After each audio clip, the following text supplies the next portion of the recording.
So I went home and I told my wife, and at this time it was February of 2008. So a little over 13 and a half years ago.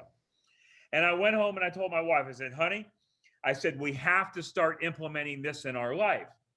And so at that time, February of 2008, I was actually $984,711 in debt. How do I know?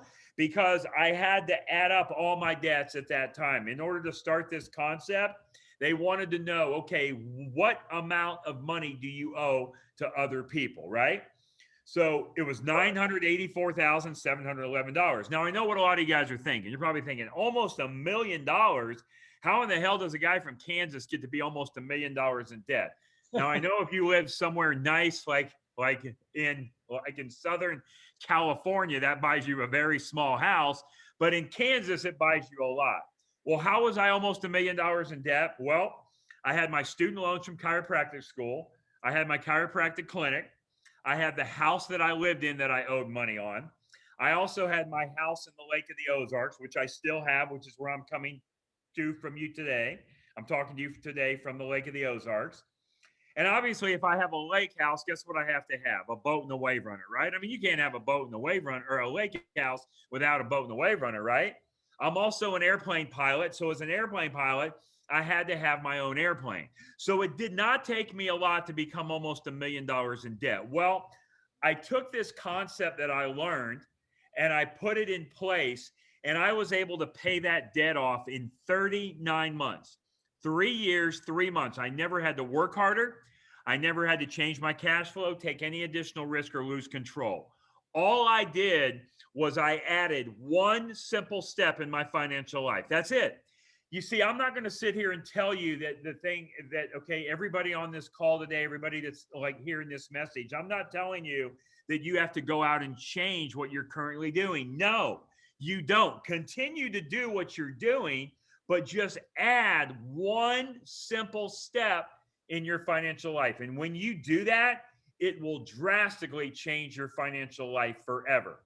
Because now what we're going to do is now anytime we go out and buy anything, anytime we go out and buy a product or a service, you see, the thing that you have to do is anytime that if you go out and buy something, no matter if it's a car, a house, a boat, it could be a big screen TV, a piano, it could be, right? It could be a bottle of water. It could be a cell phone. It could be a computer. It could be a book, right? So no matter what you buy, the thing that you have to do is you have to take your money and you have to give it to whoever you're buying that product or service from. Now that money is in your hands, isn't it? What the thing you got to do is you got to give that money to someone else, and in exchange, they're going to give you the product or service that you just bought. So they have the money and you have the product and service.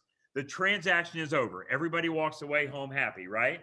Well, by adding this one simple step in your financial life, not only are you going to give them the money for the product and service that you're buying, they're going to give you the product and service, but now there's a way that you can get all of that money back. So not only do you buy what you're buying, but you're going to get all the money back. So not only do you have the product that you're buying or the service that you buy, you're now recycling and recapturing that money. That money is never leaving your family. You're keeping that money inside of the family. And the concept that we use to do this, it's not brand new. It's not on trial. It's not being tested. No, it's been around for over 200 years. 200 plus years is what the wealthy have been, is just how long the wealthy have been using this concept. So the Rockefellers, the Rothschilds, the Morgans, the Stanleys, the Barclays, go look up the super wealthy and see what they're doing with their money. Go read a book by Robert Kiyosaki called Second Chance. This concept is in that book called Second Chance.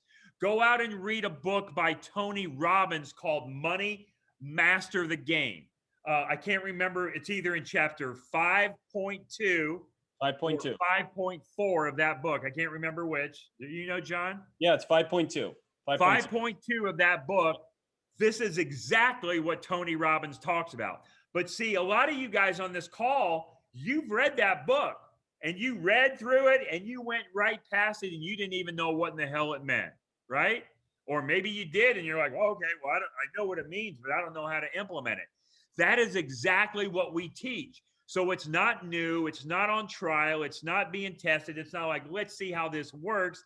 And then if it works, we'll tell other people about it. No, man, it's been around for over 200 years, but nobody's telling us about it, right? Because again, I want you to think about it. How many wealthy people do you know that are telling you, that are sitting down and talking to you about how they are building, keeping, and creating wealth? They're usually not doing it because a lot of times you're too damn difficult to talk to because you want the conventional model. You want to do what everybody else is doing. And they don't want to take the time to give you the paradigm shift that it's going to take to understand this concept.